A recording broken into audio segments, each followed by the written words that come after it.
of dogs. Oh, hello. I got it. Thank you. And as Lori mentioned, I am a purely positive trainer, force-free, fear-free, all of that good stuff. I used to live in Columbia Heights. I was off of Irving Street for a year and then off of Kenyon Street for a little bit too. I have my own experiences with that dog park. Here is my dog Impa, obviously enjoying herself. I haven't been there in a while, but it's photos like this that, yeah. But the dogs love it, absolutely. All right, so let's go ahead and jump right into it. Let's see if I can. Okay, so I am going to be using the chat for some functions where we'll do some participation things. But let's go ahead and start off by getting into dog body language. All right. So this is a video. It's some other dog daycare that I found off of YouTube. It is, can you let me know if that's still sharing? Yes. Cool, thank you. All right, so this, as the title suggests, it is just simply 11 dogs playing at daycare. You know, it's nothing special, nothing over the top, but I probably watched this clip for, I don't know, a couple hundreds of times now. Just looking at every dog individually, there's a lot of stuff that I've noticed, but what we're going to do is I'm going to show it to all of you. We're going to write down some observations in the chat. Yeah, there's participation, I'm sorry. And then we're going to go over body language, behaviors, things like that. And then we're going to watch the same clip again. Thank you, Impa. And then we'll see if you guys see anything new or anything concerning or something that you noticed, but you weren't sure why it was important. All right, again, this is just some clip I found off of YouTube. I don't know these guys or these dogs or anything. They have a fancy intro though. All right, so feel free to take notes in the chat as well.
And then it ends with the dog throwing up.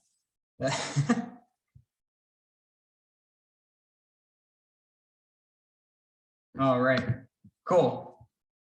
Simple video. Go away screen. I will get back to my thing if it goes away. There it goes. Perfect.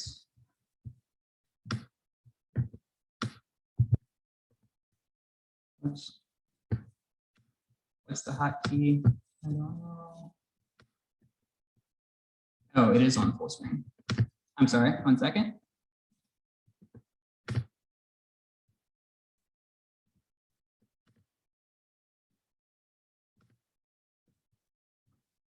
All right, so a whole lot of stuff went on in that video, but also not a lot of stuff, right? It just seemed like normal, healthy play. The dogs were getting along, a good mix of dogs. You had your, yes, absolutely. Just the Great Dane peeing over everything. The younger puppy at the end started throwing up. Yeah, so I'll say there was some things that I would have done differently, but there was nothing that was super over the top during the video, or at least to me. But you know, yeah, so keep that in mind. Think of your special dogs that you were looking at as we move on to the next few slides. All right, so starting out with dog body language. You know, it's obviously one of the main way that dogs communicate with each other, with us, with their environment. But the thing with dog body language is that you have to look at every single part of their body. So many people are like, my dog's tail was wagging, he was happy. It's like, was he though?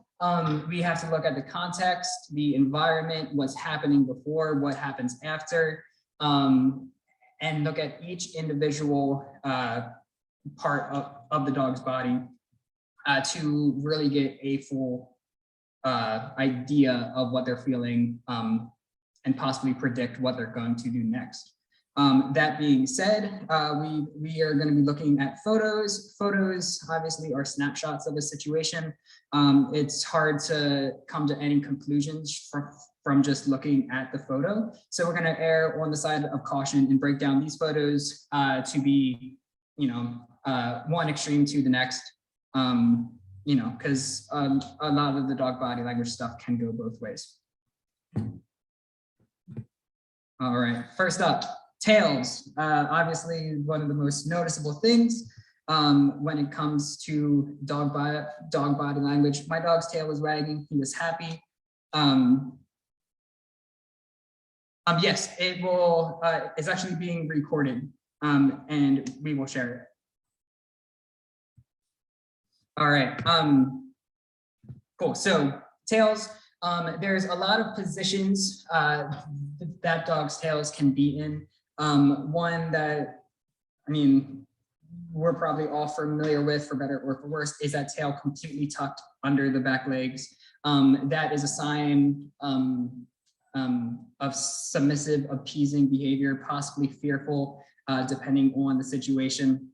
You'll also notice when a dog lies on its back with that tail tucked, that is not an invitation to come rub its belly. That is an invitation to go away. A dog with its tail just drooping lazily down, that is normally their default behavior. So when your dog is just hanging out, that is the behavior that you can base other behaviors off of. So there's nothing that's getting them aroused or interested or anxious. It's just what their tail looks like normally. And that's where we're gonna go from. So low to medium carriage, that light lazy wag and butt. Yeah, all right. Yeah, so that lazy wag, again, that's just a very relaxed dog, more on the happy side of things.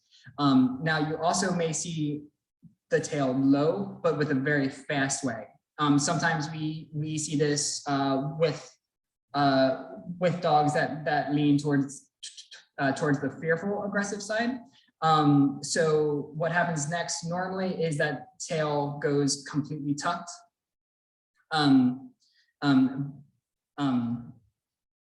Yeah. Sorry. Yeah, so the tail tuck, or it could just be that first introduction. So that dog's just meeting another dog for the first time, they're unsure. So that tail is going to be going quick with excitement, but it's still down as that appeasing behavior. Hi, I mean, no harm, but look at my tail's going very fast. I'm really excited. Speaking of being really excited, that high carriage, much like the black dog here, her name is Maya. Her tail is going so fast, obviously it is a blur. Looking at this from a still shot, there's other parts of her body language that would make me think that she's kind of leaning towards aggression arousal. But I can tell you that right after this, she went into a play bow. So it was just her getting excited to play with the retriever there. And then last, the helicopter wag, just that tail going around in circles. That is just always excited, always playful. There's really no exceptions to that rule of the tail going crazy for excitement to be anything other than that dog is having a great time. All right, ears. So ears are another big factor, or not factor, and probably the next thing that I go to when working with dogs. You can think of ears kind of like satellites. Obviously, it's much easier with a dog like this. I believe this is Angel, and she is absolutely all ears, as you can see. And it's very, very clear to see where her ears are pointing. Now, sorry, it was just like staring at me. Yeah, she's just falling asleep over there. So when the dog's ears are pinned back, back completely flat against their head, that's normally going back to that submissive, appeasing behavior, possibly fearful. It could just be a new introduction. Back and relaxed. This is just about their default behavior. So with dogs, so where the ears sit normally, that's going to be their default behavior.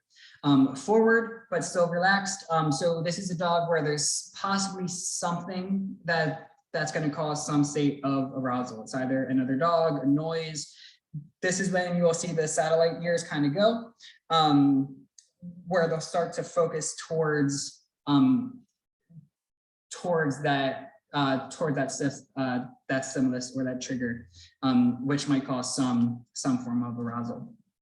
And now the last one is those ears completely focused in on something. Think of your, your German Shepherd ears, Cerberus ears, where they're focused on that one thing. There could be other stuff going around, but they don't care.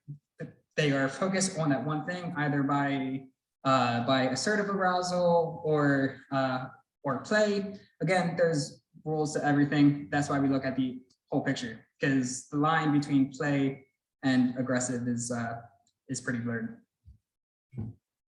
All right, up next is eyes. Eyes, similar to what the ears do, they really help tell us what that dog is focusing on. Eye contact with dogs, like dog to dog eye contact is leaning more towards that aroused, aggressive side of things. Dogs don't like eye contact. Domesticated dogs have evolved to like it from us, but you'll still get the dogs that are wary of being stared down, and it's how they view eye contact. So dogs that are constantly looking away, maybe they are interested in something, but they keep turning away from it. Maybe they're avoiding eye contact altogether, or their head is turned, but their eyes are turned towards it. So this is what we call whale eye. It's what we'll see a lot of like Instagram trends, or I guess it's TikTok trends now, of dogs being guilty when they're doing this whale eye behavior. Whale eye isn't a guilty behavior. It is appeasing, but it's also one of those invitations to back off behaviors. If you see your dog giving whale eye, it's best to just give them space, especially when there's other dogs involved.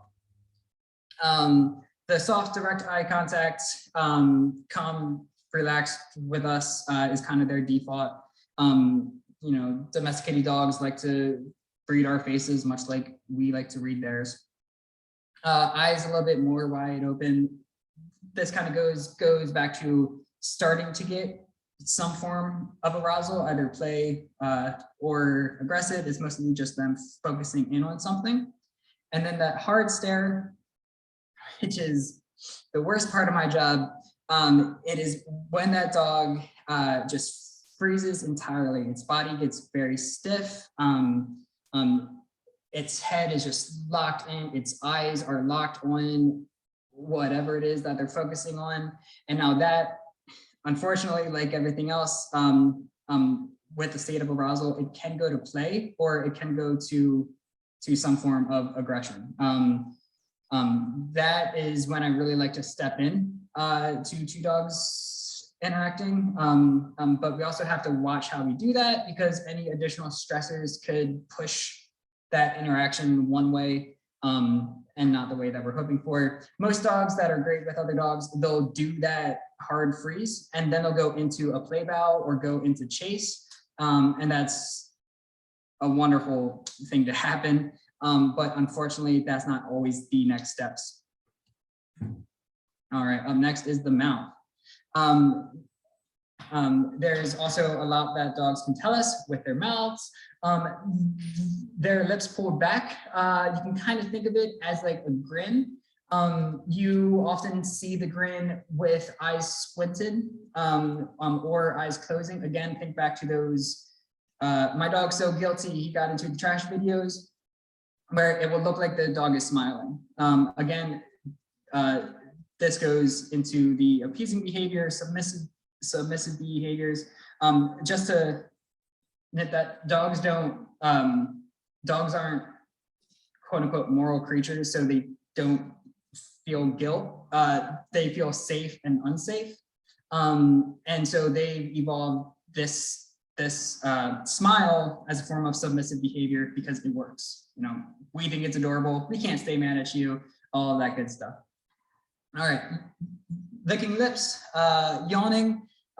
This goes in a bit into a section that we'll go over later in terms of behaviors, but lip licking and yawning when they're not tired, it should point you towards a stressful sign. All right, so in chat, I got a question saying, what about when a dog is chasing another dog and grabs the dog with its mouth and they're both mouthing gently over the dog and also holding onto the other dog's skin? So that is just, to me, it sounds like a good definition of play fighting. We'll go over that in a little bit. It sounds not too bad. When I start to get concerned is when one of the dog grabs the scruff and then starts to shake it. That to me is just an inappropriate play. And then the dog, who's the quote unquote victim, could have a hard time rebounding from that. It's really easy to get stressed when you're pinned down, being shook in a punch in a room full of other dogs. Thank you, Mom. My mom is here, and she said, like when a dog eats a loaf of banana bread, that is, my dog Severo has a thing for banana bread. No, that's perfectly fine for him. He probably shouldn't eat so many loaves, but what can you do? All right, lips nice and relaxed. This is their default behavior. You can probably get the pattern with these slides. It goes from submissive to default to aroused. And so just their normal, how they normally look, maybe a slight pant, that's their calm state. Lips puckered forward, the infamous snarl. So the front lips pulled up, or maybe the entire lips pulled up. Exposing teeth, exposing the gums. This is just assertive, aggressive, threatening to the other dogs. It can also be done as a warning. So that being said, I don't mind this behavior because it is a very big telling of what's going to happen next. And it is just, if you ever see the front teeth in the dog park, you should definitely be ready to step in to separate the dogs, and then adjust play accordingly. Yeah, but the thing with warning behaviors is that they sound scary. You know, like no one likes a dog growling, but that dog is literally telling you what's going to happen if you keep ignoring these signs. All right, and then in the photo here, we have Dino and Elle, dogs licking other dogs' mouths. This is just a friendliness, I respect you behavior. The only time that this really kind of gets in the way is when the dog whose mouth is being licked is just kind of tired of it. Which actually my mom's dog does this to Severo. He was the wolf dog licking the tennis ball in the earlier photo. She licks his mouth a lot, and then he gets kind of tired of it, and so then he will then do a warning behavior to her and say, "Hey, I get it, but stop." But for the most part, it is totally fine. You're allowed to think of it as dogs kissing. That's okay. All right, so their hair, the pilot erection. So everyone is probably familiar with this, the raised hackles. Much like everything else with arousal, it could just be excitement, it could be play arousal, it could be aggression arousal. This white dog here, her name is Winnie. When she plays, they're always up. And it was like, when I was introduced to her, it was like, are you upset about something? Is you know, is it are you upset about something? But it was literally, it's just how she plays. She gets excited, those things shoot up, she plays well. So again, have to look at the whole picture, but these tell you that that dog is aroused and alerted by something. If it's something good, great. If it's something that we have to, you know, pay more attention to, that's fine too. It's the dog telling us what we have to do, and that's great. But again, to understand, we have to look at the rest of the body language and with the context of the situation. All right.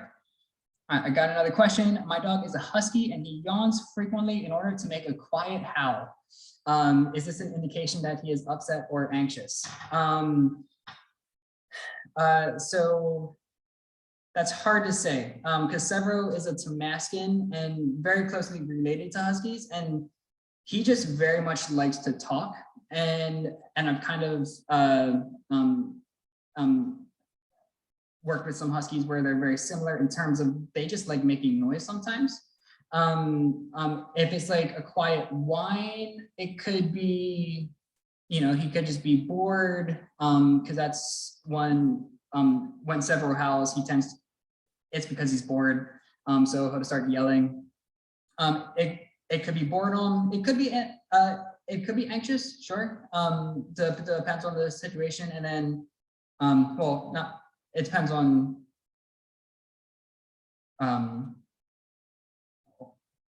Yeah, on the situation for the dog. So not the situation for us, because, you know, we can't tell dogs what to find aversive and what to find reinforcing. So it could be something that the dog, you know, is freaking out about, but to us it's just another, like, it's just another thing. So we can't tell dogs what to feel anxious about. So it could be, but then on the other end of the spectrum, it could be pain, you know, but and so you go to the vet about that. But he likes to talk, especially when I'm not getting ready for a walk quick enough. Absolutely, yeah. I am right there with you. I am just, yeah. I lived in DC for a good few years, and just the sirens and the howling and, oh my gosh, and just the yelling. I mean, it's cute. It's cute to a point, but then when it starts to turn into like the dad, come on stuff, you know, awesome. All right, body position. So for this one, we're going to go ahead and start with the default. When I say at vertical, I mean that dog is is standing upright, but just relaxed. You can tell that he or she is loose. You know, there's nothing going on. That dog is just at its default standing position. Behind the vertical, so that dog's kind of leaning back a little bit, putting more weight on his back legs. This is normally the appeasing or submissive body position. Again, take everything else into consideration. Ahead of the vertical. So this white dog here, her name is Clara. You can tell that she is very much above the vertical. All of her body weight, well, just about all of her body weight are on her front paw. She's leaning forward. She's getting closer to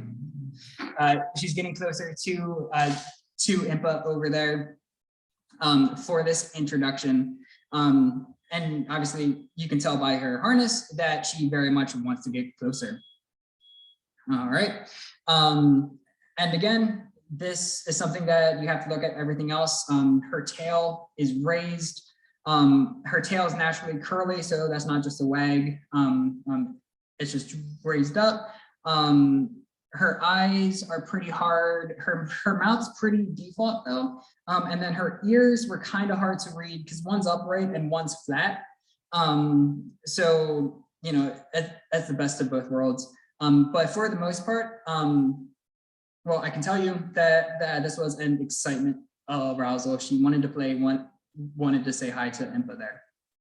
Now, on the other end, looking at Impa, her body's kind of turned, so it's hard to see, but she was a bit forward, a bit above the vertical. Obviously she's facing the other direction, but if she was facing towards Clara, she would have been up like this. Her ears are a bit easier to read than Clara's. They're very much very high up and turned slightly towards her. Her tail is pretty default. It looks like it could go under.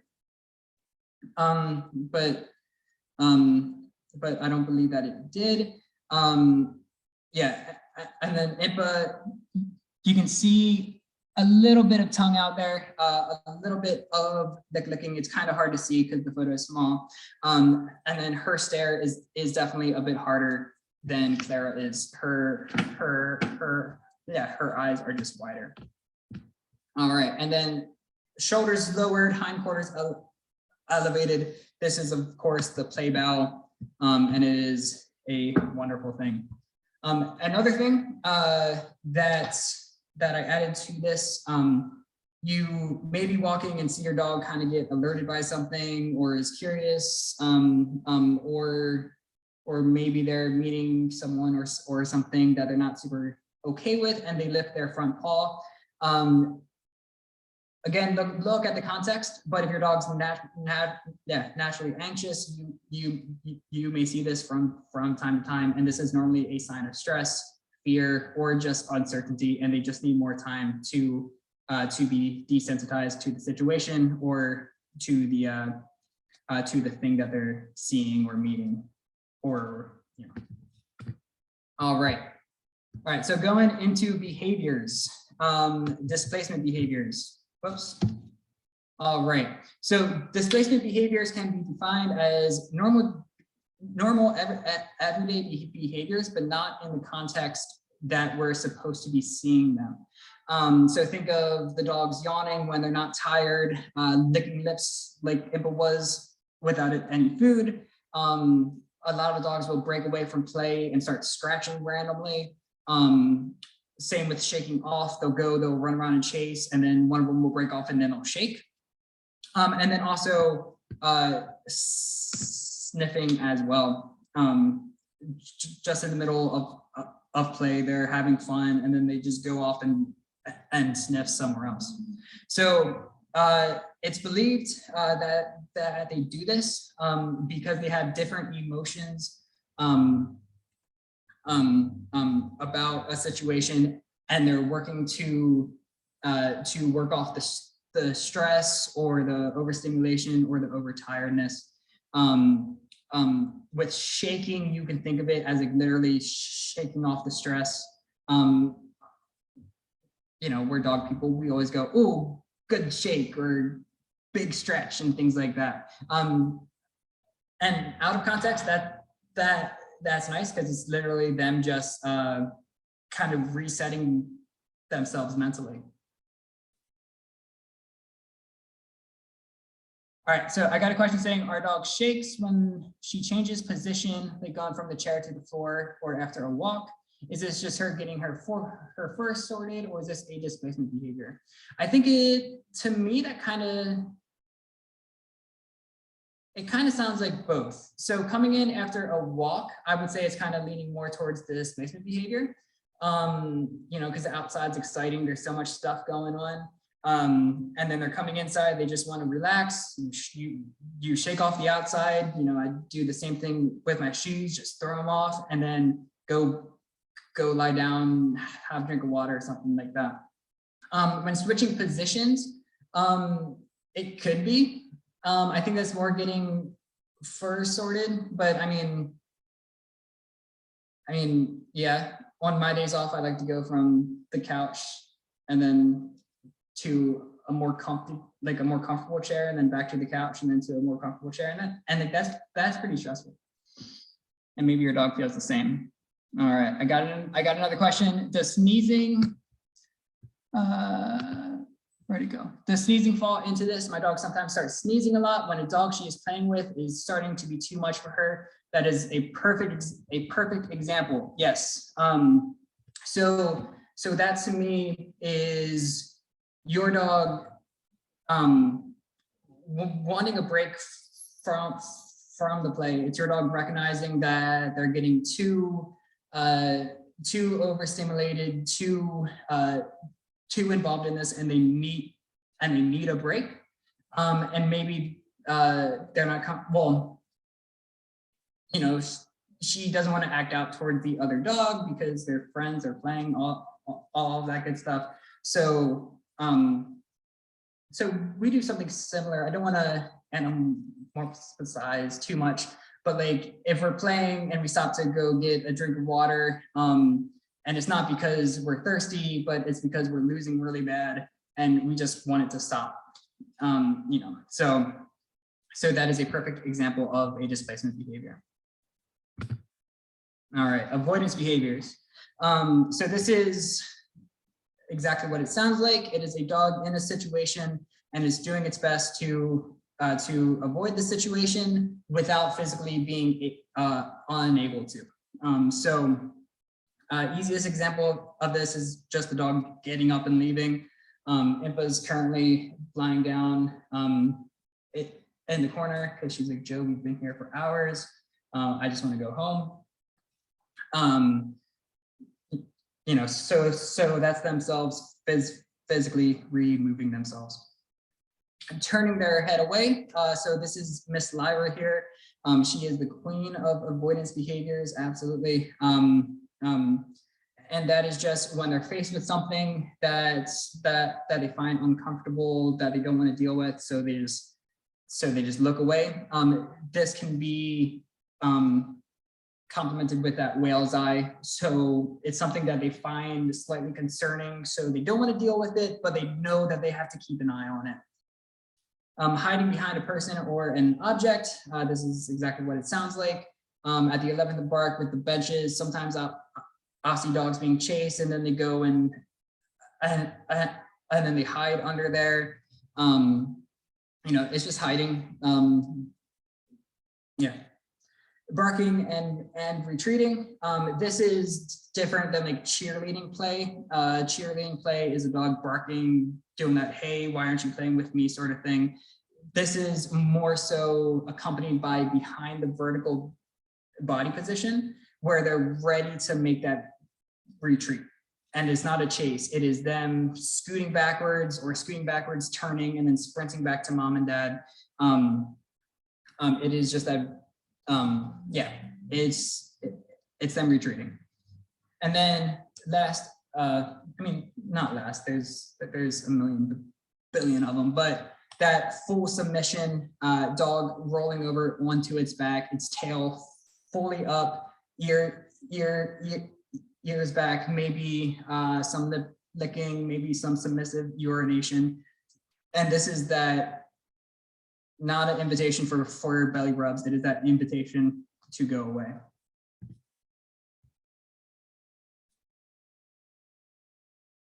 I got another question. Let's see. If your dog hides or does these other behaviors at the park, is it best to just leave the park, or could it be that they just want to break? It could very well be both. So what I would do in that situation, I would leave the park and go on a nice walk for that dog to decompress. You know, it's gonna see, he's gonna see his friends again. But if he's to the point where he feels the need for that break, then I would just go, you know, just go walk like a nice decompression walk on the way home, to help bring down their arousal levels a bit.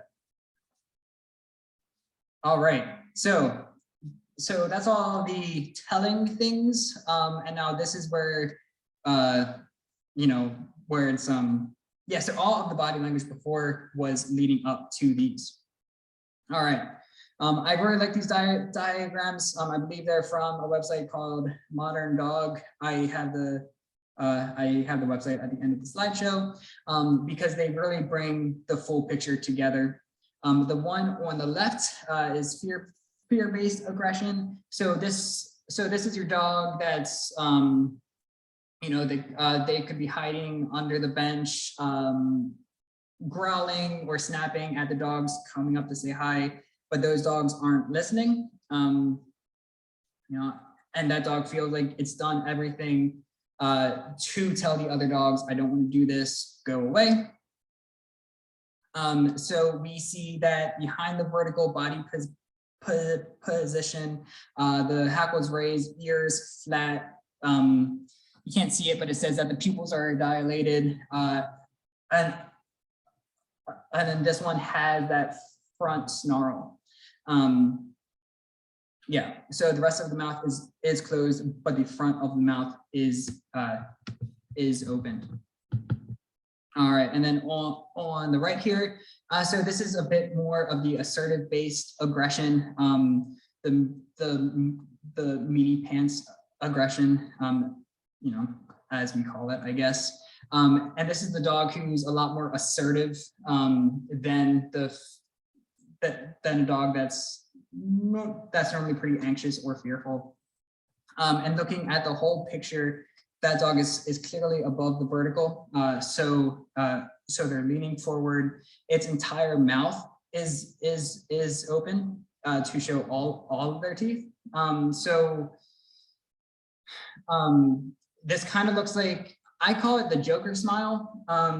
You can call it whatever you want, but point is, you call it dangerous because that's what it is.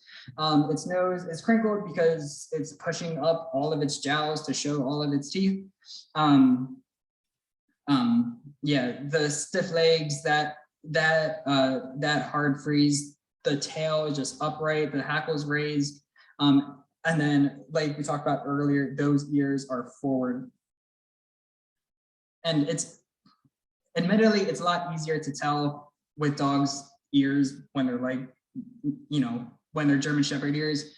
Trying to do this with a Vizsla isn't that fun. You know, but that's why we look at the entire picture. All right.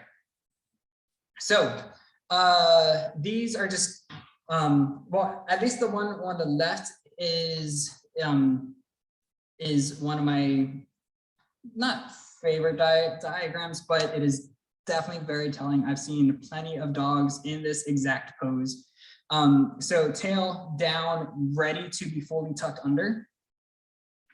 Its back is lowered, ears are flat, and when working with a dog who is stress panting, you're able to tell that that pant is completely different than their normal pant.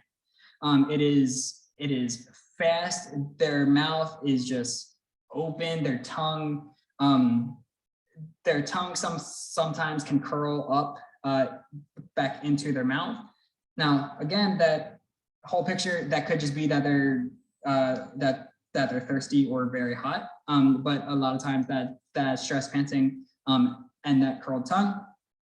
But the stress pant is just, you'll know it when you see it, because the ears are back, and then that dog is just nonstop because their heart's going, super, super quick.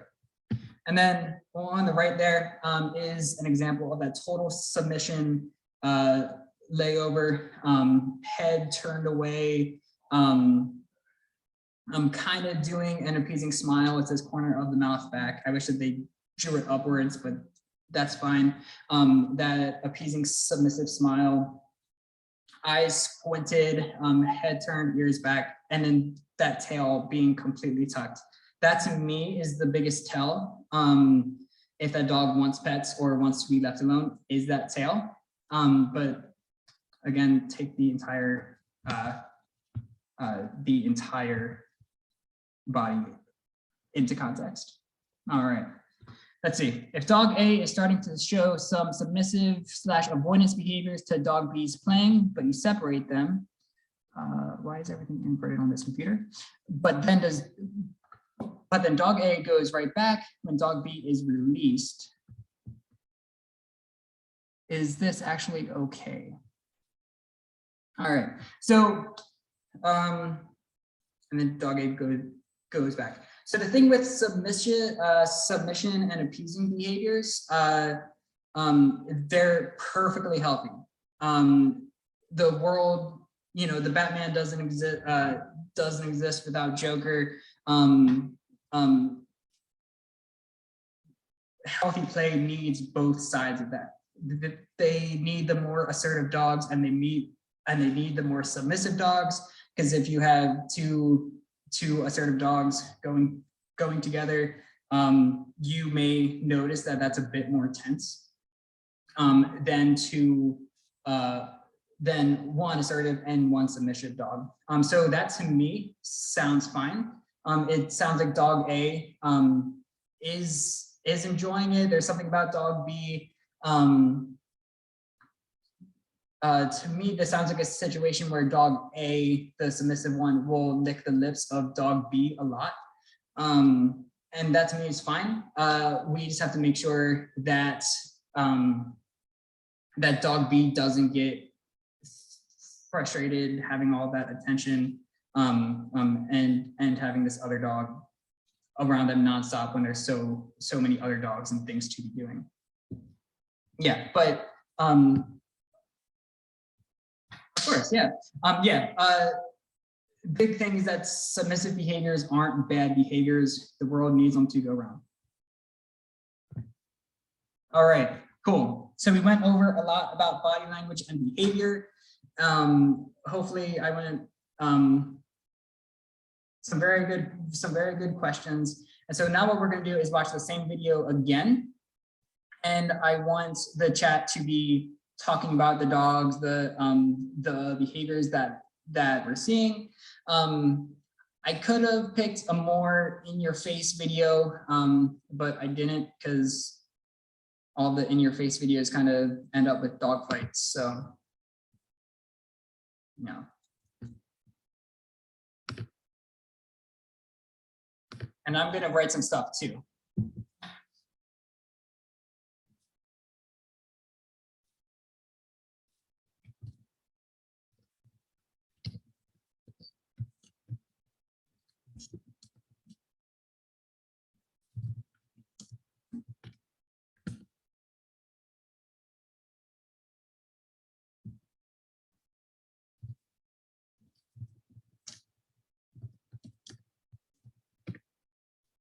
Frozen in the same place.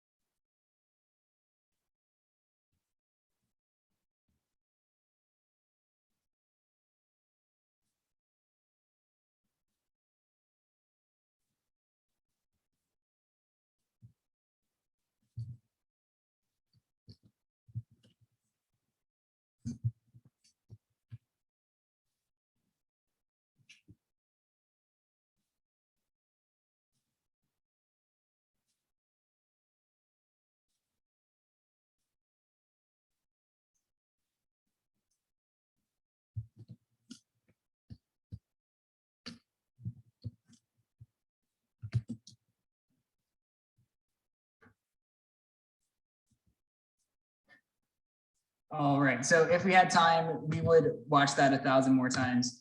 All right, let me pull all this back up here.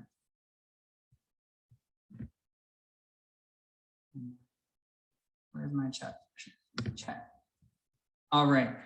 Is the husky stressed or just fully relaxed? I think that is a husky being a husky, just fully relaxed, independent, not just totally to itself. If a dog came too close and started messing with them, then maybe that would turn into something.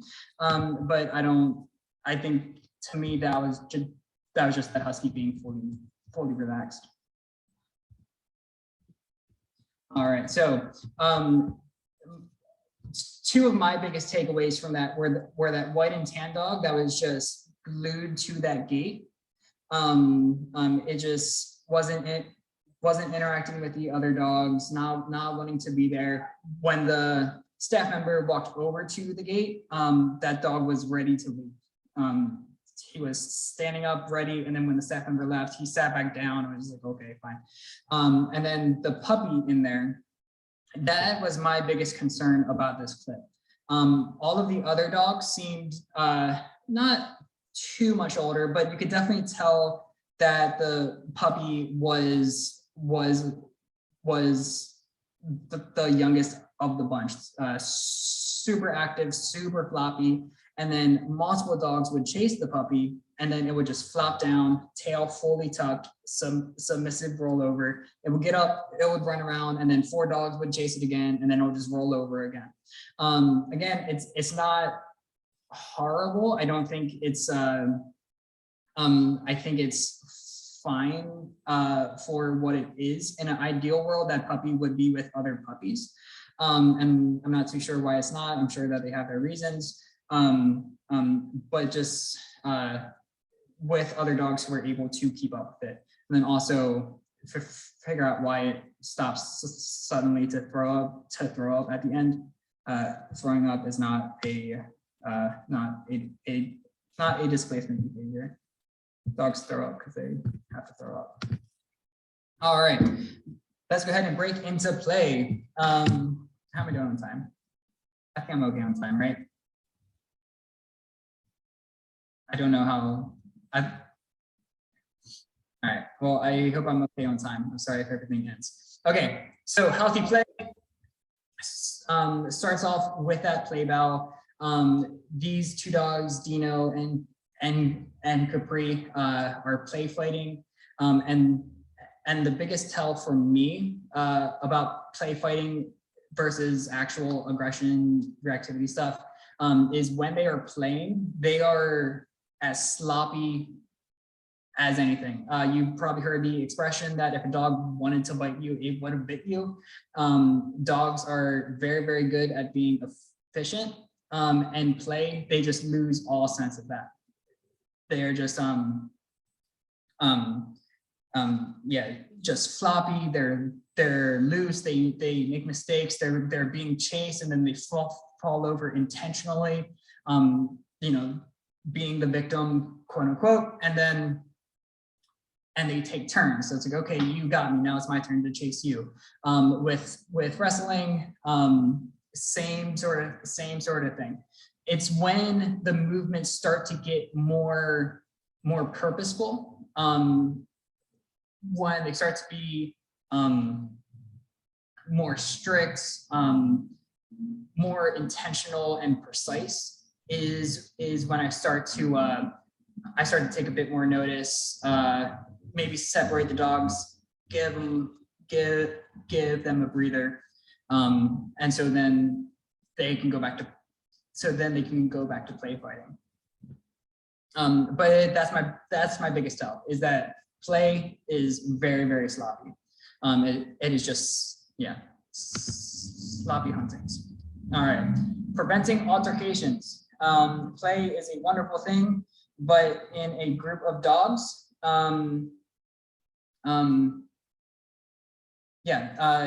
it can also be pretty unpredictable. And I'm going to point back towards that puppy doing that submissive rollover. I believe if it was just one dog chasing the puppy, it would have been perfect. And if it was a younger dog too, then it would have been fine. But there were multiple dogs ganging up on the puppy, and it would chase. It was fun, but then he was like, "Oh crap, this has to stop sometime." And then he would roll over and do the whole "please don't eat me," and then those other dogs would leave. All right. So very quick.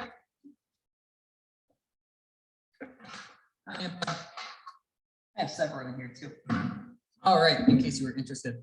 All right, so the best way to prevent any sort of altercation is to avoid putting our dogs into difficult situations. Again, we can't tell dogs what to find difficult. Dogs, just like us, they wake up on the wrong side of the doggy bed. That's not just like us. I wake up on the wrong side of a human bed. So they do have good days. They do have bad days. Breeding that and then adjusting your schedule accordingly. There are other ways to get energy out in a safe, in a safer way. In the dog park, avoiding difficult situations, putting your dog into situations where they feel the need to resource guard. So this could be toys, it could be treats. I do not like bringing treats to dog parks. I also don't like bringing toys. If your dog loves to play fetch, but you've noticed that you're playing fetch and another dog runs up to grab the ball, then your dog gets mad, then maybe it's best to just get a 30-foot leash, go out to a field and play fetch there, where your dog doesn't feel the need to guard its ball from other dogs. And then just use the dog park time as socialization time. Yeah, but again, if your dog doesn't have any history of resource guarding and stuff, and you know the other dog's there, then it could be fun. Do some group training with treats and fun games and things like that. Ganging up. So we saw this in the video with a bunch of dogs chasing the puppy. I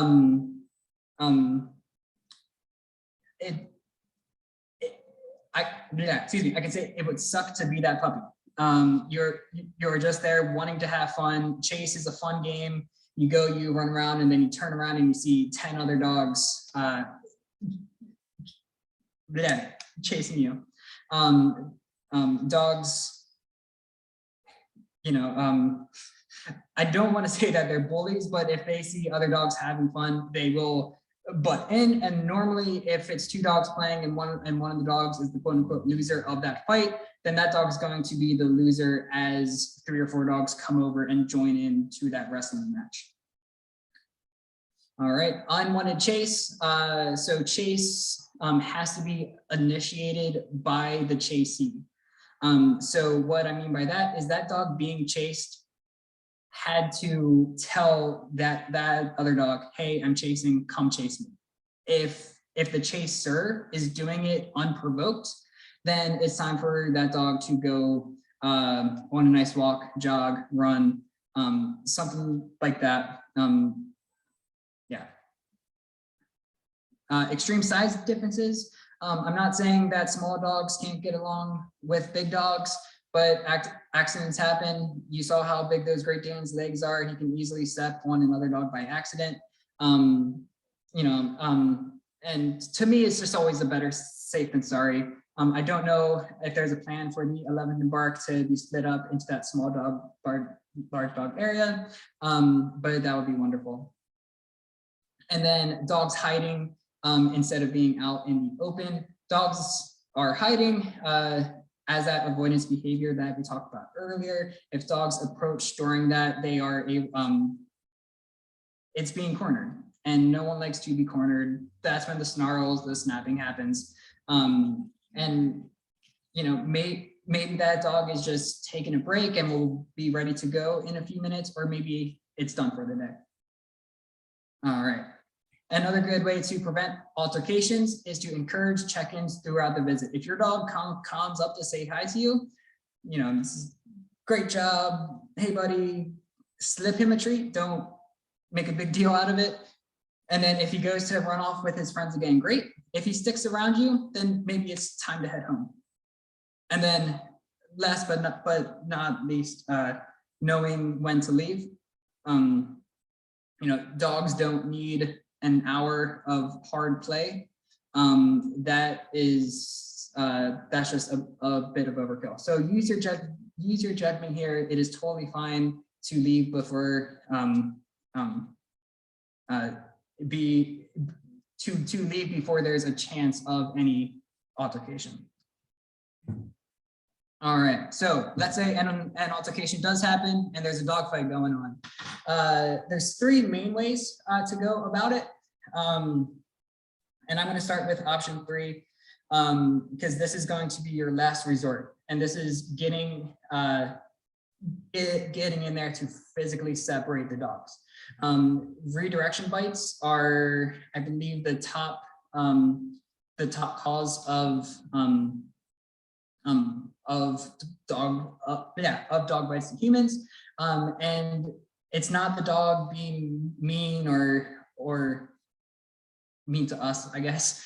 It is simply a redirection from the behavior that's going on. So last resort is getting in there to physically separate the dogs. Going back to option 1, nice distractions, clapping your hands, yelling. I carry around an air horn when I'm working with aggressive dogs. Throwing something at the dogs, sticks, a ball, something like that, or a jacket over them. With this, you kind of have to be careful because if you distract one of the dogs but not the other one, obviously that's not going to end up good for the dog that was distracted. So we want to do our best to distract both of them. Also, the 11th Dog Park doesn't have one, but hoses work well for dog fights too. And my boss is probably going to be mad at me for using this photo for dog fights. This is perfectly healthy play. It is those dogs from earlier. We have Elle and Capri and Mookie. Yeah, I just needed a photo for the dog fight slide. All right, option number 2, and this is to separate the dogs, but with an object. Think of this as just sliding a big piece of wood between them so they physically can't get to each other. I'm trying to think at the dog park. I think there's those garden fences that you can use. I will get to that in a second. I got a question saying, what is the wheelbarrow technique? And I actually have a slide picturing IMPA. So using something to separate the dogs that would put us into harm's way. All right. So this is the wheelbarrow technique. So you can probably see why this is effective on separating dogs. It's simply picking up the rear legs and walking backwards. Now, if you do this with your dog now, they're going to turn around and nip at you. So the redirection threat is very real, but it is a very, very good way to get the dogs apart without getting your head in, your head's still far away, and so a bite to the arm or hand isn't the end of the world. So you pull them away, and then you can grab them by the collar, scoop them up if you need to. I don't suggest picking up dogs in groups of other dogs, but basically at that point, it's just getting the 2 dogs that were in the altercation away. And then from that point, everyone there should be doing as much as they can to help the dogs decompress. Even dogs around dog fights are still in that heightened state of arousal for a good amount of time. I don't want to compare dogs to humans too much, but a lot of this stuff does kind of go over. Think about it when we were in high school and there was a fight, and then during lunch, that's all we talked about. And then the 2 friends of the friends that fought are gonna fight. It's just a constant heightened state of arousal. And then the two dogs that were in the fight, I believe it's that heightened state of arousal could be there for up to 72 hours. So during this time, no other dogs, just decompression, nice walks, and then just doing your best to make everything as positive as possible.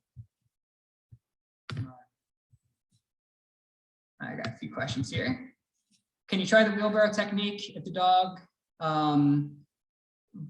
are jumping up on their hind legs? Sure. At that point, it's just about getting the dogs away in a safe manner. If a dog's standing up on his hind legs and you go and kind of not tackle it, but I mean, I guess tackle it, do it like that, then that dog's head is right there next to yours. That's not good. So doing the wheelbarrow will force them down. There's enough of that distraction, may cause a redirection, but again, your forearm is a much better taker of a bite than your face is. All right. And then what is the best way to handle a situation when, as part of an attempt to separate dogs who are getting into a serious fight, a smaller dog gets picked up and the other dogs get even more riled up as a result? Should the smaller dog be put down, or would that make it worse? That smaller dog should leave. This is a great example of why picking up dogs in a crowded area is just, it's a lose-lose for that dog, because now all eyes are on them. If they get put down, there's going to be a lot of excitement, and then you know, sometimes it's necessary, two dogs getting into it, you pick up one of them, you know, because they're small, and you have to do what you have to do. But then a lot of dogs are probably going to run and jump up on the person carrying that dog. In that situation, I would get that small dog out as quick as possible, and then just do decompression stuff. So when I say decompression stuff, I mean walks, sniffing, lick mats, snuffle mats, letting the dog tear up cardboard, something to get that stress out that the dog enjoys.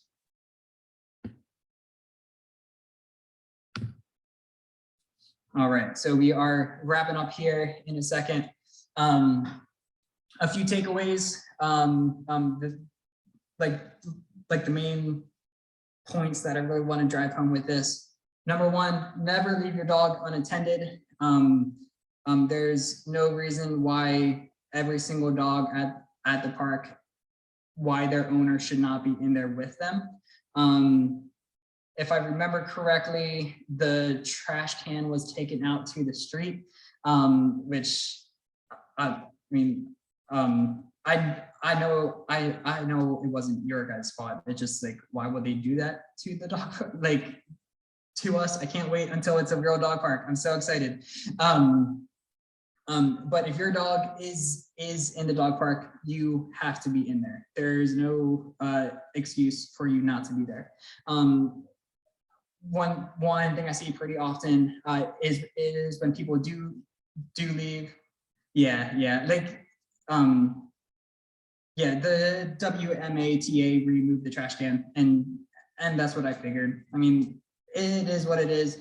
Put the poop bag by the gate, and take it out on your way out. Because one thing that I see a lot is if a human leaves, then that dog is at the fence following them wherever the human goes, and that is just a unneeded stressor on that dog. Going with that, constant vigilance, knowing where your dog is in that dog park at all times, extremely important. You know, your dog is there with a bunch of other dogs that either they know or they don't know. They're in new situations. It's just, yeah, just do your best to be completely focused on your dog at all times. Limit toys and treats. I know some dogs that play amazingly with toys with other dogs, but to me, with public dog parks, it always goes back to, I don't know the other dogs in there. So my dog could be great with toys and treats, and I can throw a bunch of treats on the floor with his friends. But as soon as there's a dog that I don't know, I'm not going to put that unnecessary risk there. It's just not, it's just not worth it to me. If you do have treats, use them discreetly. You know, it's a good way to make a lot of new friends, but it's also a good way to have 30 dogs run up to you when one of the most important factors with behaviors and altercations and stuff is space. So if all those dogs are crowded around one person, around one resource, that goes back to the resource burning. It's best avoid it or discreetly, one treat at a time. Oh, and please do your best not to drop any on the ground, because that's the last thing you need is for a treat to fall in between 20 other dogs. Avoid busy times of day. This is just a general rule of mine. You know, some dogs can get away with it, but if it's after a long day of work, your dog's been inside for a while, and so it's already, you know, getting adjusted from that, and then put into a dog park where there's 50 other dogs that they're unsure of. It's just a nice recipe for things to happen. When we used to go there, Severo wasn't always the greatest fit with other dogs, so we would go after hours. But just do your best, feel your dog out. Maybe they love all of the other dogs, but maybe you go when it's a busy time of day and you notice your dog exhibiting more of these stress signs. And last, don't force your dog to participate if they don't want to. I know I've been doing it pretty often here, but don't project your wants onto your dogs. If you're like, we're going to the dog park to get all of your energy out, that's a great in theory, but if your dog just isn't enjoying themselves, if there's a dog there that's just rubbing them the wrong way, they're obsessing, maybe they just want to spend some time with you doing puzzles, something like that. Not every dog is a social dog, and that's one of my biggest takeaway from working with reactive and aggressive dogs, is that just yeah, not every dog enjoys being in those situations. And so don't force them to be there, because that's when things happen. All right. Specific to the dog park, would it be possible to have some sort of quick fact sheet with some of this info put up on the fence for folks to read? That will be for Lori, so I will let you take that one. Sorry. Yes, I started typing. Yeah, I think we can do that. I think that's a good idea, particularly these takeaways on the last page would be good. So yeah, we can do something like that. Yeah, and I think that when everything does kind of get finalized, I believe official city dog parks, quote unquote, has that like list of rules that goes up. Yeah, they do have a list of like how many dogs are allowed in and age, you know, how old the dog needs to be, things like that. Cool. All right. I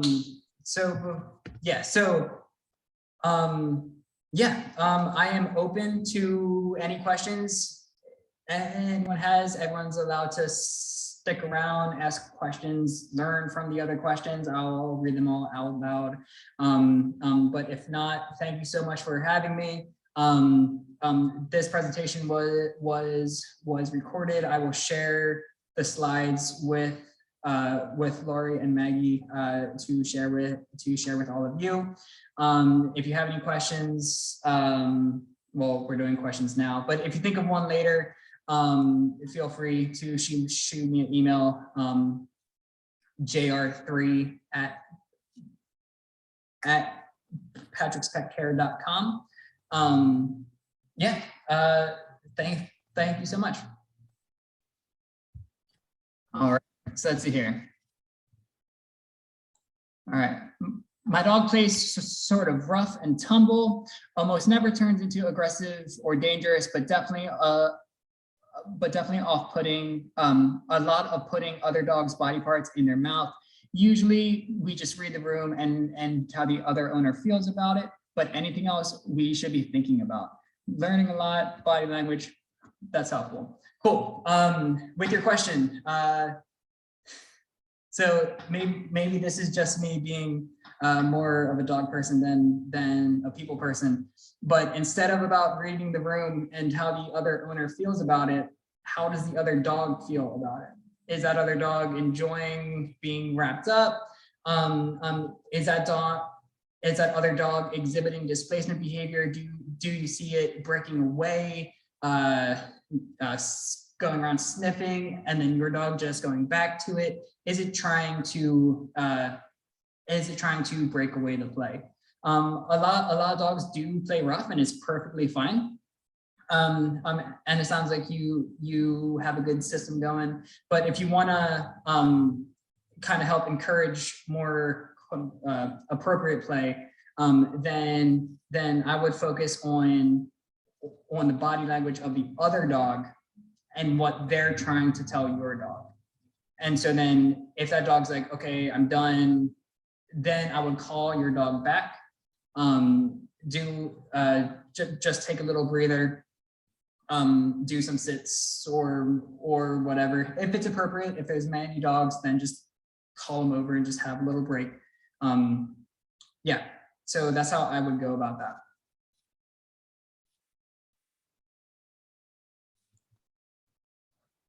Joe, can I ask a question?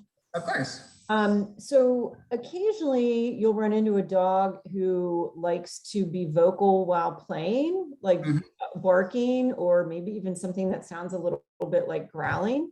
I've seen this a couple of times, and I've seen dogs that are not aggressive while they do that. They appear to just be playing, although the noise can often make the other owners not feel very comfortable. Do some dogs do that and it's okay, normal play, or is that a sign that you need to get out of the dog park? Yeah, so so that is just one of those things that's gonna drive you crazy. It's just but with that, I would go from past experiences. If they were playing for 5-10 minutes while growling and everything was perfect and they kept going back for more and they were having fun and they were loose and just having a good time, then I think it's just how they play. It kind of goes back to that photo of Winnie with her hackles raised, like that's something that you don't normally see in dogs playing. Like normally you see their hair raised up and you're like, oh God, like that's not good. But it's just how she plays. Every dog's different, and so that's that. The whole body, it's just it's gonna drive you crazy though. It is.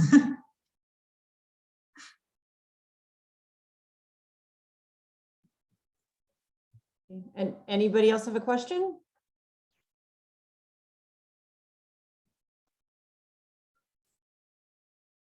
Okay. All right, well, I think we're done. I don't know if anybody wants to unblock yourself or something and just join me in thanking Joe very, very much. Thank you so much for spending so much time with us and giving us some really wonderful information Oh yeah, we got some hand claps. Okay, and some thank yous. Great. Awesome. Well, thank you so much for having me. Again, I've been an admirer of what you guys are doing with that dog park. Definitely making the most of it. And I can't wait to see what it can turn into. Okay, wonderful. Well, thank you. Thanks, everybody. And we recorded this, so we will put it up on our website. So you can come back to it and look at the slides, and other people can get this wonderful information. Thank you.